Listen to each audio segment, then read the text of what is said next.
That second quarter spurt is about a minute long in time, but you hit 3 straight threes. Just kind of, how hot were you feeling during that stretch? Yeah, I was honestly just feeding off of the energy that we were having as a team on defense. The first one went in, and at that point, they just kept on finding me. So I just took my shots and knocked them down.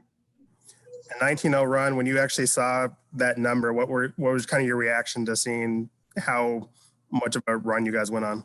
I honestly didn't even know we went on a 19-0 run. That is, it speaks to the level of intensity and energy that we had on defense. It all started on the defensive end, and we capitalized off of their turnovers and put the ball in the bucket. 19. I did not know 19 a run.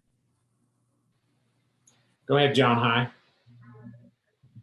Kyra, I know every game is different, but are you guys kind of kicking yourselves in the butt after what happened in this first meeting with this team, knowing that this is probably what it should have been? A little bit, but we can't dwell on the past too much. That was the whole point of how we played today. We wanted to make a statement from the jump, and that's exactly what we did. What made you think that you guys would respond the way you did? It started in practice. We had a different level of focus, a different level of intensity, and how we practice is how we came out and played tonight. So. But how do y'all make sure y'all keep doing that week in and week out and we don't have another Oklahoma State? Yeah, again, it just goes back to the focus and intensity that we have in practice. We're a young team, but we don't use that as an excuse. We don't have much time to mature, but we have to do it as quickly as possible. So just trying to keep everybody focused, everybody holding each other accountable, and building on what we did tonight. Thanks. Go ahead, Danny.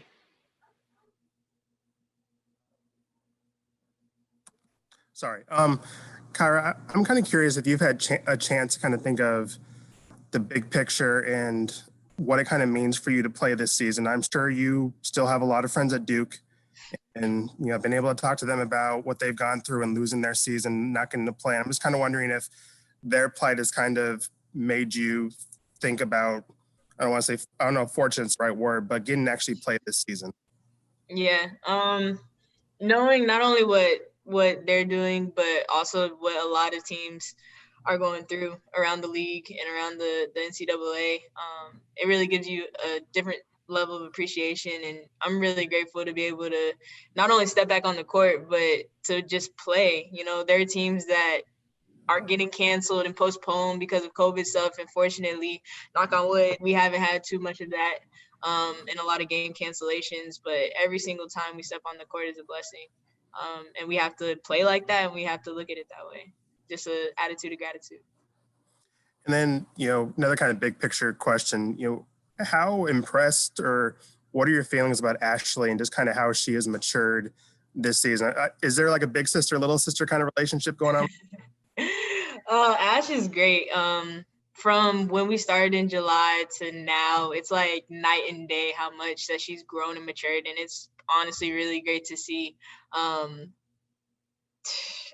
From her being more vocal to being more aggressive, skill set, just everything. She's a coach's kid, and you can definitely tell she goes hard in every single thing she does. And we got to play together a little bit more tonight, as y'all can see. But yeah, no, every time we step on the floor together, it's for the other team is madness on defense, but for us, it's always great. So yeah, it's great to see her grow. Go ahead, Taylor. Hey, Kyra. So Tech went on a 6-0 run beginning of the third quarter. Was that worrying at all? And how did you guys get your energy back to put a stop to that? Yeah. The beginning of the third quarter was not our best. We wanted to keep that momentum and energy that we had at the end of the second. But we just needed to settle down after Coach called that timeout. We regrouped and came out and handled business. What was your second question? I'm sorry. Just how you guys put a stop to that, how you guys got your energy back. Yeah, I think it was just regrouping at the timeout and refocusing. We made a couple of defensive mistakes, didn't come out with as much energy, but we just had to get back to where we were in the second quarter. Last one, John High. Just two hopefully quick ones. I guess first one is what amazes you about what you see Charlie do week in and week out? And also, how do you guys fix like the issues that you've been having on the road? Yeah. Charlie had 30 and 19. Those are numbers that you do not see often. She's a pro's pro.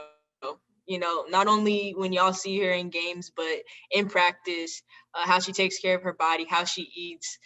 We live together, so. But like every aspect of what she does at a pro level and at a high level. So I mean, day in and day out. When she has nights like this, I would like to say I'm surprised, but I'm not, because that's just what Charlie does. So what was your second question? About just fixing the issues on the road when you guys have seemed to have some issues this year. Yeah. It just goes back to, we just need to practice well these next coming days. Get focused, have an intensity about ourselves. We can't, have another Texas Tech or OSU. We need to continue to build on what we did tonight and go from there and mature. Thanks for your time, Kyra. Thank you, guys. Have a good night. You too.